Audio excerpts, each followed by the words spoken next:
सभी को नमस्कार। Chemistry by Kapil Dangi sir YouTube channel पे अपन ने इलेक्ट्रोकेमिस्ट्री पार्ट फर्स्ट में इसकी कुछ इंट्रोडक्टरी चीजें पढ़ी हैं, कुछ इसका परिचय अपन ने पढ़ा। आज इलेक्ट्रोकेमिस्ट्री पार्ट सेकंड में पढ़ेंगे कुछ विद्युत अपघट्य सेल, इलेक्ट्रोलिटिक सेल। विद्युत अपघट्य सेल।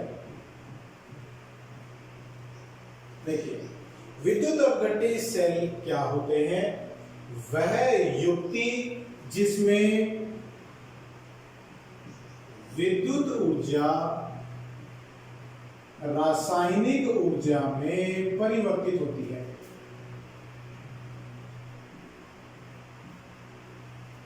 उसे अपन क्या कहेंगे? विद्युत अपघट्य सेल कहते हैं या वोल्टामीटर कहते हैं। इसे वोल्टामीटर भी कहा जाता है।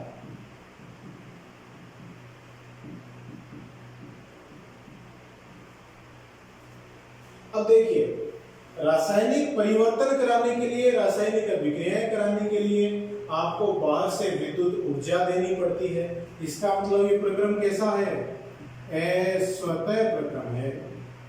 और इसके लिए गिब्स मुक्त ऊर्जा परिवर्तन का मान 0 से ज्यादा है, या फिर अपन यूं कहें पॉजिटिव है, धनात्मक है। तो ये प्रक्रम कैसा है? अस्वतः प्रक्रम है। इसमें देखिए होता क्या है, जैसे ये कोई पात्र है, उस पात्र में आपने ये 2 इलेक्ट्रोड लगाए, पात्र में कोई विद्युत अपघट्य विलयन भरा हुआ है।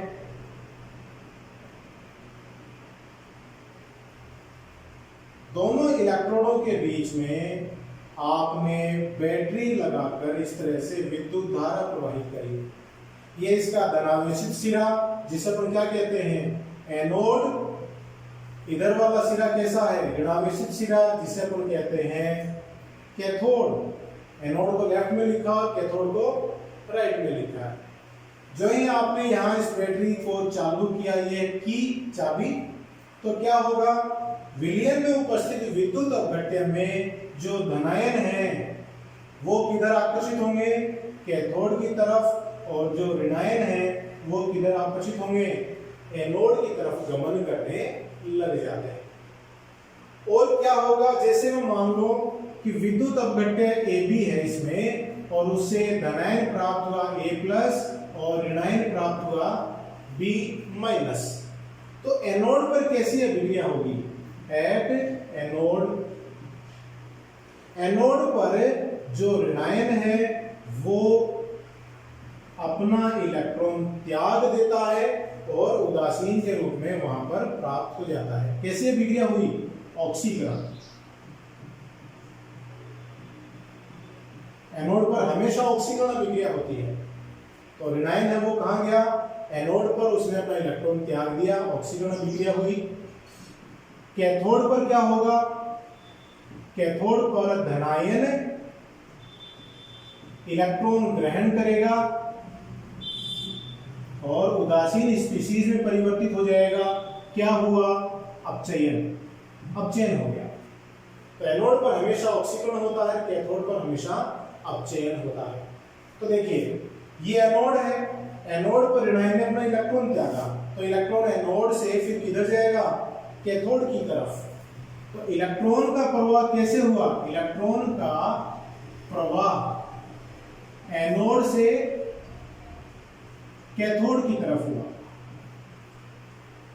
ये इलेक्ट्रॉन के प्रवाह की दिशा है विद्युत अपघट्य सेल में। तो विद्युत धारा की दिशा क्या हो जाएगी? विद्युत धारा की दिशा हो जाएगी कैथोड से एनोड, या इस तरह से लिख सकते हैं। तो विद्युत धारा की दिशा इससे विपरीत कैथोड से एनोड की तरफ होगी। तो देखिए जैसे ही आपने बाहर से दिष्ट धारा डायरेक्ट करंट के सोर्स को इलेक्ट्रोडों पर लगाया तो विलयन में ये अभिक्रियाएं संपन्न हुई। आपने विद्युत ऊर्जा दी, उससे रासायनिक अभिक्रियाएं ऑक्सीकरण और अपचयन संपन्न हुई हैं, मतलब रासायनिक ऊर्जा उत्पन्न हुई है। तो विद्युत ऊर्जा किसमें परिवर्तित हो रही है? रासायनिक ऊर्जा में परिवर्तित हो रही है। और आपने ये करवाया है। जब तक आप ये बाहर से विद्युत ऊर्जा का स्रोत नहीं देंगे इसको, तो रासायनिक अभिक्रियाएं संपन्न थोड़ी ना होंगी। तो आपने करवाया है ये, मतलब ये अपने आप नहीं हुआ है। तो प्रक्रम कैसा है? अस्वतः प्रक्रम है, और इसके लिए गिब्स मुक्त ऊर्जा परिवर्तन शून्य से ज्यादा है या धनात्मक है, ऐसा भी अपन बोल सकते हैं। तो ये देखिए मोटे मोटे तौर पर इस प्रकार की जो सेल है उसको अपन क्या कहते हैं? विद्युत अपघट्य सेल या वोल्टामीटर कहते हैं। अब इसके कुछ उदाहरण ले लेते हैं अपन, देखिएगा। उदाहरण में देखिए अपन क्या देखेंगे कि एनोड पर प्राप्त होने वाले पदार्थ कैथोड पर प्राप्त होने वाले पदार्थ किस तरह से प्राप्त होते हैं। अगर पदार्थ में इलेक्ट्रोड बदल दे तो क्या पदार्थ की प्रकृति बदल जाती है? ये सारी चीजें अपन इसमें उदाहरण लेके समझते हैं। जैसे उदाहरण लेते हैं, आपने सेल लिया, इलेक्ट्रोड लगाए,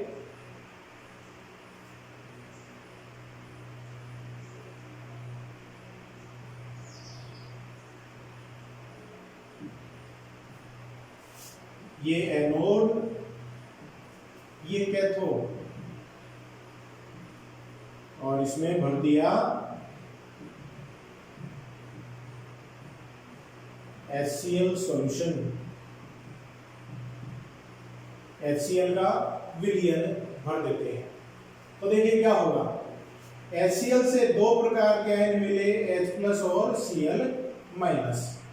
H+ है वो कैथोड पर जाकर अपचयित होंगे, Cl- है वो एनोड पर जाकर ऑक्सीकृत होंगे। तो एनोड पर होने वाली अभिक्रियाएं क्या होंगी? At anode 2Cl- Cl2 gas plus 2 electron ऑक्सीकरण हुआ। कैथोड पर क्या होगा? 2H+ 2 इलेक्ट्रॉन लेके हाइड्रोजन गैस बनाएंगे, अपचयन हुआ, और इलेक्ट्रॉनों का प्रवाह एनोड से कैथोड की तरफ होने लग जाता है। विलयन में रासायनिक अभिक्रियाएं इस तरह से ये संपन्न हो रही है। तो देखिए क्या है, HCl के विलयन में इलेक्ट्रोड लगाकर विद्युत धारा प्रवाहित करेंगे तो एनोड पर क्लोरीन गैस और कैथोड पर हाइड्रोजन गैस प्राप्त होती है। ठीक है, तो इस तरह से ये विद्युत अपघट्य सेल में प्राप्त होने वाले पदार्थ आपके सामने यहाँ पे ये प्राप्त हो रहे हैं। दूसरा उदाहरण अगर अपन लें, देखिए NaCl के लिए। NaCl के लिए दो प्रकार की इसमें अपन कंडीशन लगाते हैं। दो प्रकार की कंडीशन लगा रहे हैं। एक तो अपन सेल में ले रहे हैं NaCl गलित, और दूसरा अपन ले रहे हैं NaCl का जलीय विलयन। यहां विद्युत अपघट्य के रूप में एक सेल विद्युत अपघट्य सेल में अपन ले रहे हैं NaCl गलित, मतलब पिघला हुआ NaCl, और दूसरे विद्युत अपघट्य सेल में अपन NaCl का जलीय विलयन ले रहे हैं। तो क्या दोनों में ही एनोड और कैथोड पर प्राप्त होने वाले पदार्थ एक जैसे होंगे? नहीं होंगे। यहां दोनों सेलों में एनोड और कैथोड पर प्राप्त होने वाले पदार्थ की प्रकृति बदल जाती है। देखिए कैसे। अगर NaCl गलित लें तो NaCl से दो प्रकार के आयन मिले, Na+ और Cl-। एट एनोड, एनोड पर क्या होगा?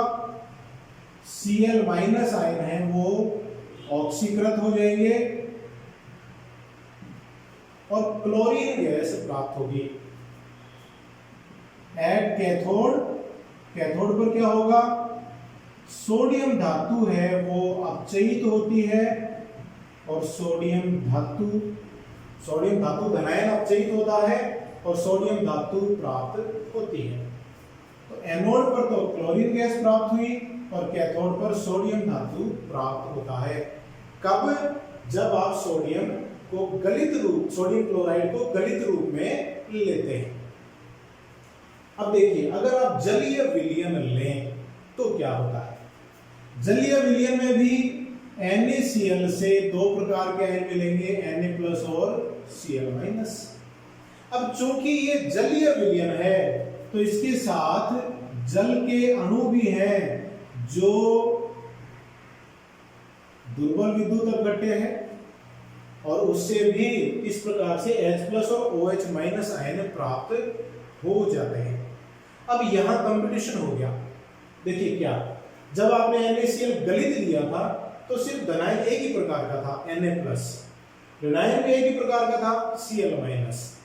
लेकिन जब आप इसका जलीय विलयन लेते हैं तो दो प्रकार के धनायन हो गए, Na+ और H+, और दो प्रकार के ऋणायन हो गए, Cl- और OH-। अब कंपटीशन शुरू हो गया कि एनोड पर कौन सा ऑक्सीकृत होगा, कैथोड पर कौन सा अपचयित होता है। तो यहां पर एक नियम लगता है, चयनात्मक विसर्जन नियम।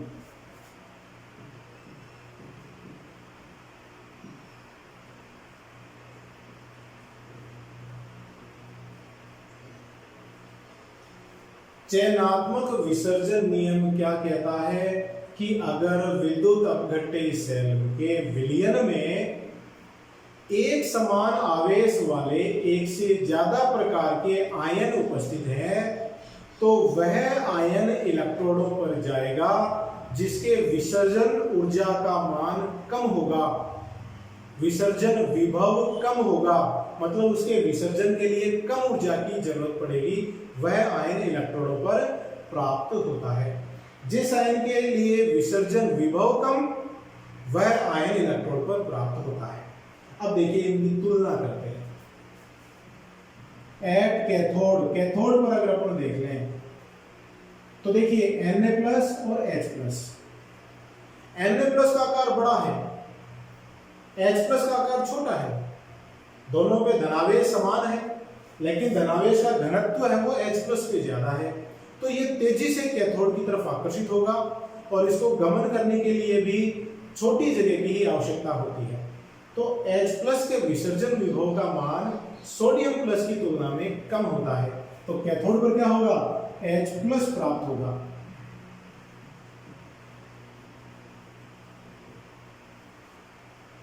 तो देखिए कैथोड पर क्या प्राप्त हो गया, H+ अपचयित होकर हाइड्रोजन गैस बना रहा है। एनोड पर Cl- और OH- आयनों में कंपटीशन है। अब देखिए Na+ और H+ के जैसा ही अगर अपन इसमें नियम लगाएं तो अपन देखेंगे कि OH- है वो छोटा है और Cl- है वो बड़ा है, तो एनोड पर OH- आयन प्राप्त होना चाहिए और इस तरह की अभिक्रिया होनी चाहिए। देखिए 4OH- 2H2O+ और 2+4 इलेक्ट्रॉन, ये अभिक्रिया होनी चाहिए एनोड पर इस सेल में। लेकिन होता क्या है कि जब अपन प्रयोग करते हैं तो NaCl के जलीय विलयन में इलेक्ट्रोड लगाने से एनोड पर क्लोरीन गैस प्राप्त हो रही है, मतलब जो अभिक्रिया हो रही है वो क्या हो रही है, इस तरह की अभिक्रिया हो रही है, इस तरह की अभिक्रिया हो रही है। अब ऐसा क्यों हुआ, OH- आयन छोटा भी है फिर भी प्राप्त क्यों नहीं हुआ, वो इसलिए नहीं हुआ क्योंकि अगर OH- आयन का ऑक्सीकरण होगा तो ऑक्सीजन गैस प्राप्त होगी, ऑक्सीजन गैस इलेक्ट्रोड पे इकट्ठा हो जाती है, इलेक्ट्रोड पर एनोड पर इकट्ठा हो जाती है और वह गैस इलेक्ट्रोड की भांति व्यवहार करता है और वहां पर अब ऑक्सीकरण की बजाय अपचयन होना वापस शुरू हो जाता है, उसकी प्रकृति विपरीत बन जाती है गैस इलेक्ट्रोड बनते ही, तो वापस जो ऑक्सीजन है वो OH- आयन में परिवर्तित होने लग जाती है। ये अभिक्रिया पश्चिम दिशा में चालू हो जाती है। तो इसको अग्र दिशा में चालू रखने के लिए बहुत ज्यादा विभव की जरूरत पड़ेगी, जिसे अपन कहते हैं अधिविभव। तो OH- आयन के ऑक्सीकरण के लिए बहुत ज्यादा मात्रा में अधिविभव की जरूरत पड़ती है, या फिर अपन यूं कहें OH- आयन का अधिविभव Cl- से बहुत ज्यादा है। इस कारण Cl- का तो ऑक्सीकरण एनोड पर हो जाता है और OH- का ऑक्सीकरण नहीं हो पाता है। कारण फिर सुनिएगा, OH माइनस आयन के अधिविभव के उच्च मान के कारण इसका ऑक्सीकरण नहीं हो पाता है। तो एनोड पर क्या प्राप्त हुआ, Cl माइनस आयन के ऑक्सीकरण से क्लोरीन गैस प्राप्त होती है। तो NaCl के जलीय विलयन में विद्युत धारा प्रवाहित करेंगे तो कैथोड पर हाइड्रोजन गैस, एनोड पर क्लोरीन गैस प्राप्त हो जाती है। देखिए इसका अपचयन हो गया, इसका ऑक्सीकरण हो गया। विलयन में क्या बच गया, विलयन में बच गया Na+ और OH- जो जुड़कर कास्टिक सोडा बना लेते हैं। तो विलयन में सोडियम हाइड्रोक्साइड प्राप्त हो जाता है। यह सोडियम हाइड्रोक्साइड के निर्माण की विधि भी है। इस प्रकार से आप सोडियम हाइड्रोक्साइड बना सकते हैं, बहुत ही इंपॉर्टेंट है। ठीक है, अब देखिएगा कॉपर सल्फेट का विलयन। अब कॉपर सल्फेट के विलयन में भी दो कंडीशन है। पहली कंडीशन में क्या करते हैं, देखिएगा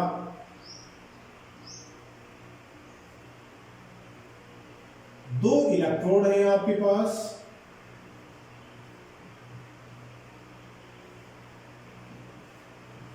ये है एनोड, ये है कैथोड।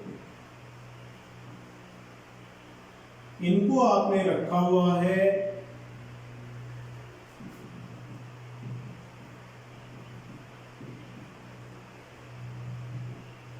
कॉपर सल्फेट सॉल्यूशन विलयन में। दोनों इलेक्ट्रोड ही कॉपर के बने हुए। पहली कंडीशन देखिए ये है कि दोनों ही किसके बने हुए हैं, कॉपर धातु के बने हैं, पहली कंडीशन में। दूसरी कंडीशन में अपने इलेक्ट्रोड चेंज करेंगे। एनोड बना है अशुद्ध कॉपर धातु का, कैथोड बना है शुद्ध कॉपर धातु का। क्लियर है, ये अशुद्ध कॉपर का है एनोड और कैथोड बना है शुद्ध कॉपर धातु का। यह विधि कॉपर के, तांबे के रिफाइनिंग में भी काम में आती है, शुद्धिकरण में भी काम में आती है। इसको अपन डिटेल में आगे चैप्टर नंबर 6 में भी पढ़ेंगे, मेटलर्जी में भी पढ़ेंगे, और यहां भी इसको आप समझने की कोशिश करें। ठीक है, अशुद्ध कॉपर का और शुद्ध कॉपर धातु का इस तरह से अपन इलेक्ट्रोड बना दिया। देखिए अभिक्रिया कैसे संपन्न होती है। विलयन में चूंकि कॉपर सल्फेट है जिससे Cu2+ और SO4 2- आयन प्राप्त होते हैं। तो सबसे पहले देखें एट एनोड। एनोड पर क्या होता है, ऑक्सीडेशन।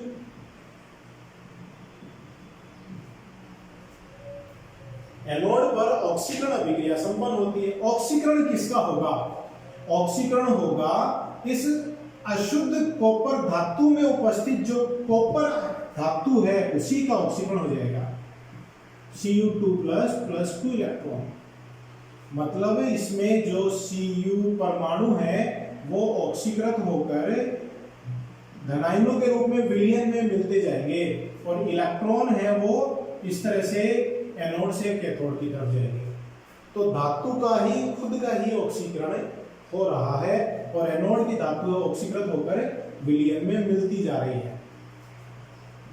एट कैथोड, कैथोड पर क्या होगा, विलयन में उपस्थित जो Cu2+ आयन है, इनका जो जलीय विलयन है उसमें Cu2+ आयन के अपचयन से कॉपर धातु का अपचयन हो जाता है। तो मतलब ये Cu2+ आयन अपचयित होकर कैथोड पर जाकर जमा होने लग जाती है। तो कॉपर धातु एनोड से तो विलयन में घुल रही है, और विलयन में कॉपर धनायन अपचयित होकर कैथोड पर जाकर जमा होते जा रहे हैं। क्योंकि ये है अशुद्ध कॉपर, तो इसमें सिर्फ कॉपर का ही ऑक्सीकरण हो रहा है। अशुद्धियां हैं वो धीरे धीरे यहाँ पर जमा होती चली जाती हैं एनोड के नीचे कीचड़ के रूप में, जिसे अपन बाद में देखेंगे क्या कहते हैं, एनोड पंख कहते हैं। पंख मतलब कीचड़, जो अशुद्धियां यहाँ जमा हो जाती है, शुद्ध कॉपर धीरे धीरे जाके कैथोड पर जमा हो जाएगा, और ये एनोड धीरे धीरे सारा का सारा विलयन में घुल जाएगा, विलयन से कैथोड पर जमा हो जाता है। एनोड खत्म हो जाएगा, धीरे धीरे एनोड पतला होता चला जाएगा और कैथोड है वो मोटा होता चला जाता है। तो एनोड पर कॉपर का ही ऑक्सीकरण हो रहा है और कॉपर का ही अपचयन हो रहा है। कौन से कंडीशन में? जब आपने एनोड और कैथोड दोनों ही कॉपर के लिए हैं और विलयन है कॉपर सल्फेट का जलीय विलयन। ये पहली कंडीशन है एनोड और कैथोड। एनोड पर कॉपर का ही ऑक्सीकरण है और कैथोड पर कॉपर का ही अपचयन हो रहा है कॉपर सल्फेट विलयन के लिए। अब देखिए, अगर दूसरी कंडीशन लगाएं कि अगर यहां कॉपर के इलेक्ट्रोड की जगह प्लेटिनम के इलेक्ट्रोड लगाते तो क्या होता? देखिए, इलेक्ट्रोड अगर प्लेटिनम के हैं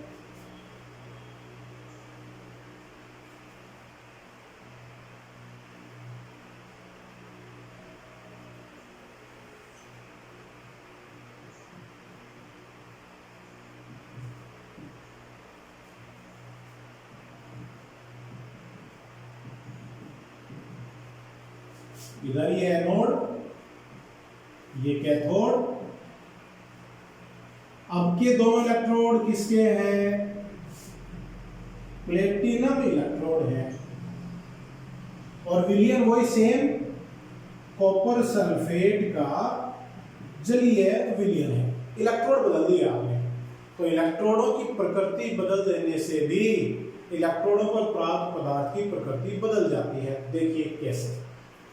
अब चूंकि कॉपर सल्फेट का जलीय विलयन है तो कॉपर सल्फेट से आपको Cu2 प्लस SO4 आयन प्राप्त होते हैं और जल से भी आपको क्या प्राप्त होंगे?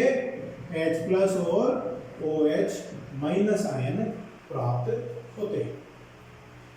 ठीक है, तो देखिएगा, एट एनोड पर सल्फेट आयन और OH- आयन दोनों में कंपटीशन होता है। तो सल्फेट आयन के विसर्जन विभव का मान ज्यादा है, तो एनोड पर सल्फेट आयन की बजाय OH- आयन का ऑक्सीकरण होता है। OH- 2H2O plus O2 plus 4 electron. ये अभिक्रिया संपन्न होती है, मतलब एनोड पर आपको ऑक्सीजन गैस प्राप्त होगी। कैथोड पर क्या होगा? कैथोड इधर लिख देता हूं मैं।